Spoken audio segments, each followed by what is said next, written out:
If you're hearing this episode around the time it comes out, it means I'm taking some time off after the birth of my son. I've recorded these ahead of time and will most likely not be available on social media for the next few weeks.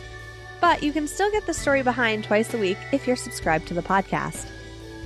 Consider this series to be like a substitute teacher. We won't go as in-depth as in previous episodes, but we'll briefly touch on a number of different topics in each show.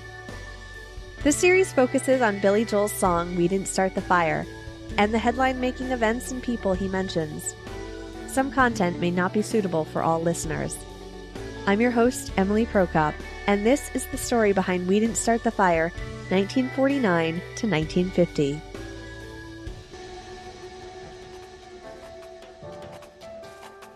In 1949, Harry Truman started his second term as president.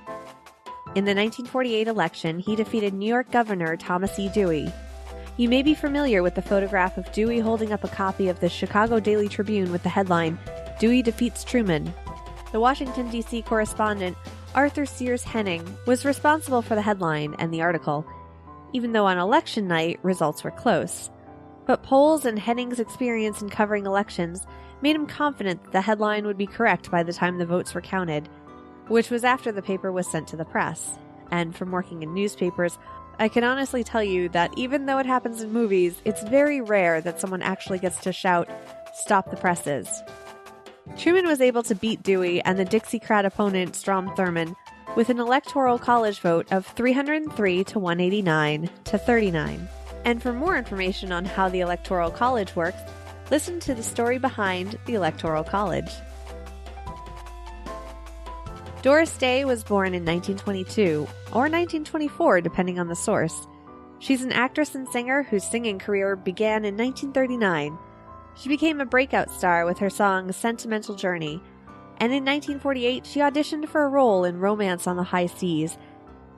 By 1959 she was known for her acting and singing in a number of romantic comedies and movie musicals. In October of 1949, Chinese leader Mao Zedong declared China as communist, ending the civil war which broke out among China's communist and national parties following World War II. Following this, the United States suspended ties, calling them Red China, to indicate their association with communism. They furthered their disassociation with the UN when they entered the Korean War on the side of communist North Korea in the 1950s. Johnny Ray was born in 1927 in Oregon.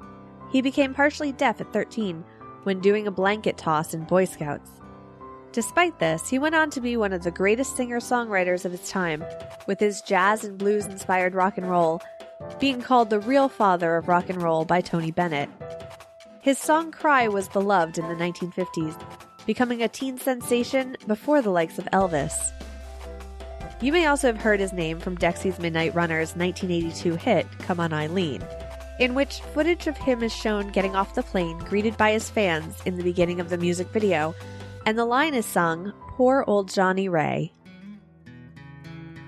South Pacific was a 1949 musical, with music and lyrics by one of the most prominent duos in musical theater, Richard Rodgers and Oscar Hammerstein II. The show is based on the 1947 book Tales of the South Pacific by James Michener.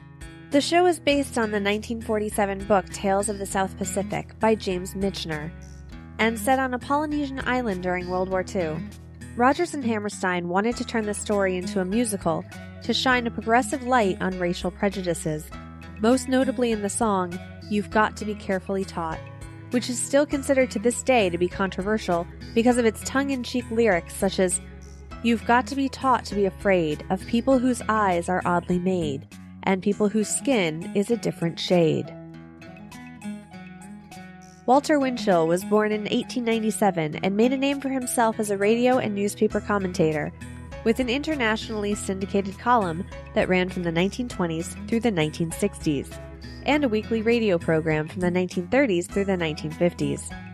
He became a proponent for McCarthyism, the movement to identify and investigate suspected communists within the government, but we'll go into that in a little bit.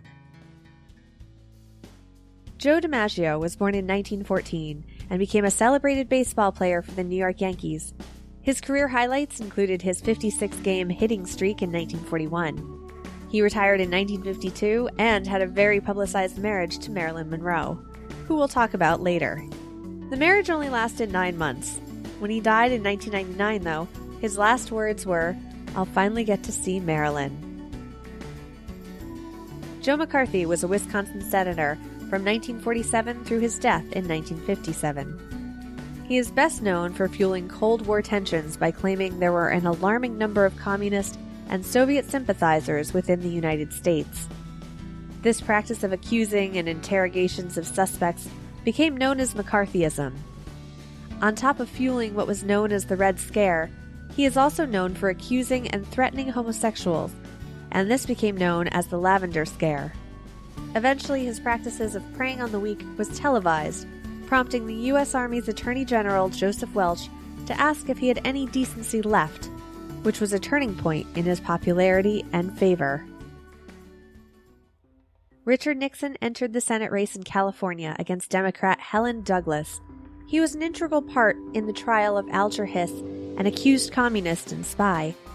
The evidence Nixon presented against Hiss helped prove him guilty, which helped Nixon win favor and win the Senate election. When the Korean War broke out a few days following the primaries, both candidates accused the other of aligning their voting to lower national security, but Nixon's claims seemed to be louder, and following his win, he was criticized for this tactic. We'll talk more about Richard Nixon in a later episode since, as Joel puts it, he'll be back again.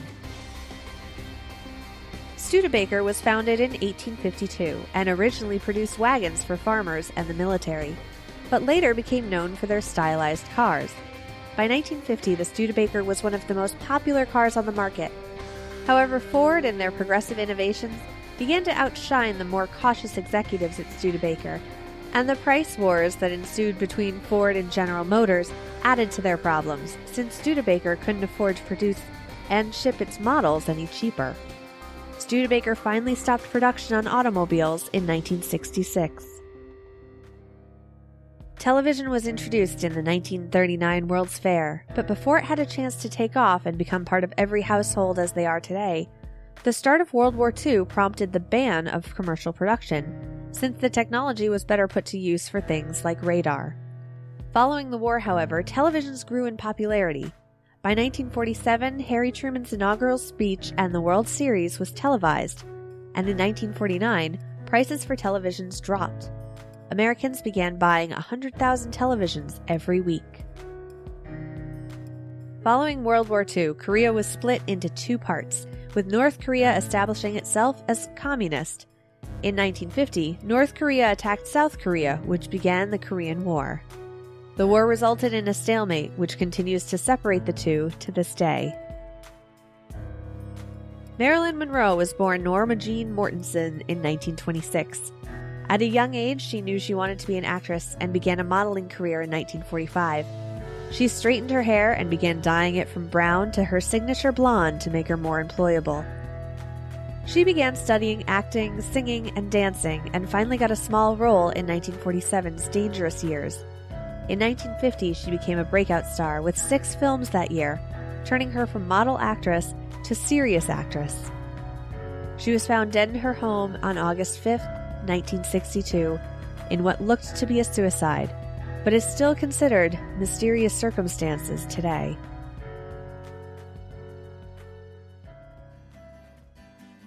Thanks for listening to The Story Behind. In the next episode, we'll explore the years 1951 through 1952, as referenced in Billy Joel's We Didn't Start the Fire. For more information, visit thestorybehindpodcast.com. And you can follow the show on Twitter, Facebook, and Instagram at StoryBehindPod. But I can't promise many updates since I'm currently on baby break. But be sure to subscribe on your favorite podcast app so you'll never miss an episode. Thanks for listening.